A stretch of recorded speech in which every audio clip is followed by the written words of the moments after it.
This is the Age of Empires News Digest for the week ending January 18th, 2022. I'm your host, Felix Verrock.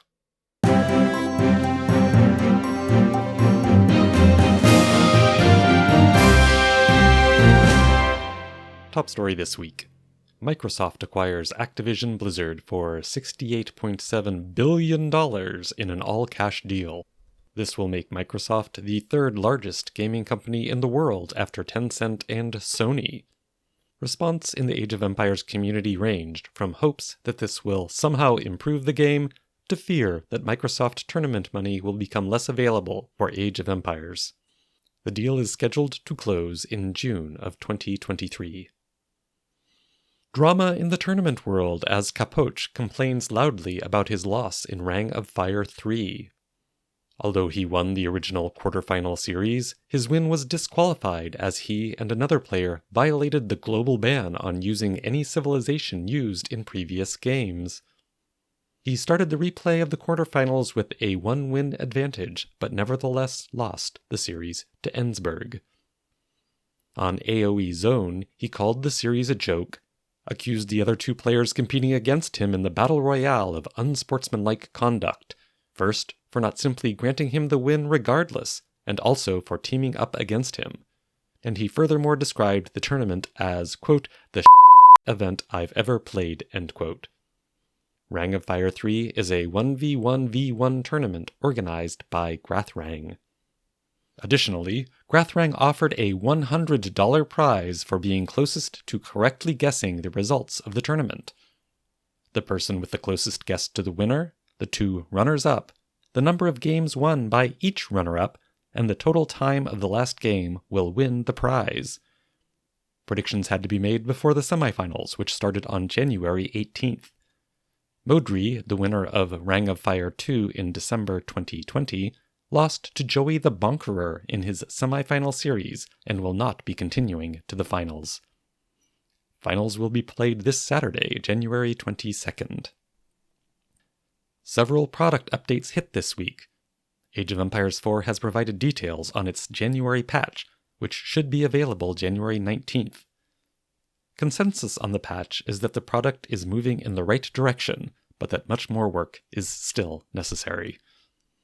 CaptureAge, the casting and spectating tool for Age of Empires 2, also released a new version on January 18th. Most of the changes are improvements to statistics, although they also improved the ability to move about in the timeline in the paid version. In Age of Empires 4 tournament news this week, Los Pollos Hermanos beat Beastie and the Strailbaraz to win Age of Empires 4 Pro League, with White Wolf Palace and Kyo All Fallen running up. Los Pollos Hermanos consist of Spanish brothers Lucifron 7 and Vortex, who are joined by Temista.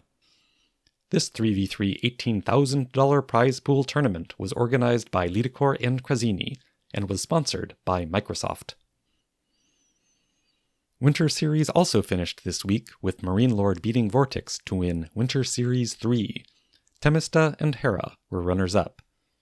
This win gives Marine Lord a sweep of the series, as he also won Winter Series 1 and 2. Marine Lord also competes in StarCraft 2. His most recent premier tournament result in that game was 4th place in the DreamHack SC2 Masters 2021 Winter-Europe tournament in October last year. Winter Series is a series of tournaments where the winners get prize money and seeding points for the Winter Championship coming up this week on January 22nd and 23rd. Marine Lord had already qualified for the championship, as he was in the top 8 finishers of Genesis tournament. The Winter Series is organized by Elite Gaming Channel and Lord Patito, and it is sponsored by Microsoft. The prize pool for the championship is $20,000. Upcoming tournaments in Age of Empires 2 includes the King of Poland. Organized by Piter and sponsored by CryptoVlog, this 1v1 tournament is for Polish players and will be played on Green Arabia only. It is a B-tier tournament that starts January 20th and runs through April. Also, qualifiers for Air Masters Series 1 Golden Cup starts this week on January 24th. Organized by Air Sports, the Air Masters Series is part of the Air Pro Tour. The Golden Cup is the third of 7 tournaments used to determine participation and seeding for a global final at the end of the year. This single-elimination 1v1 tournament uses Gold Rush-style maps only. Registration for the qualifiers closes January 22nd. The prize pool for the main event is $1,500. Moving on to Age of Empires 2 1v1 ranked ladder news, Veleze is currently number 1 on the 1v1 random map ladder with an elo of 2,554, followed by Cito, Fire, and Capoch. This week, the most popular civilization on the ranked ladder continues to be the Franks on Arabia, Arena, and overall. On Arabia, Britons hold the second slot, followed by Mayans, Magyars, and Ethiopians. On Arena, Britons also continue to hold the number 2 spot, followed by Turks, Spanish, and Goths. In terms of win rates, Bulgarians take over the top spot from Berbers on Arabia, who fall to 4th. Indians and Franks are 2nd and 3rd, and Vikings tie with Magyars for 5th. Poles continue to lead the pack on Arena, followed by Turks, Bohemians, Teutons, and Ethiopians. In map pool news, the new maps in the 1v1 ranked map pool are unusually well balanced in terms of popularity.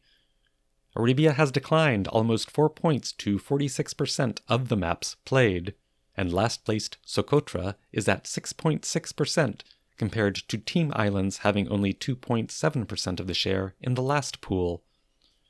Third-placed Nomad is almost as popular as Arena, holding 11% and 13% respectively. Finally, a big shout-out to the accounts who breached 1700 elo this week after having played 1v1 ranked multiplayer less than 1 week. At the top is Black from Argentina, who accomplished this feat with 2 different accounts. He reached 2,132 with an 82% win rate as Geralt of Rivia, and is now at 1,954 with a 96% win rate as Gerardo de Rivadavia. Jean Jesus from France has likewise quickly breached 1,700 elo, reaching 1,855 in 4 days with a 78% win rate.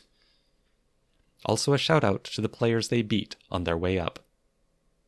This has been the Age of Empires News Digest for the week ending January 18th, 2022. This is Felix Verrock. Thank you for listening.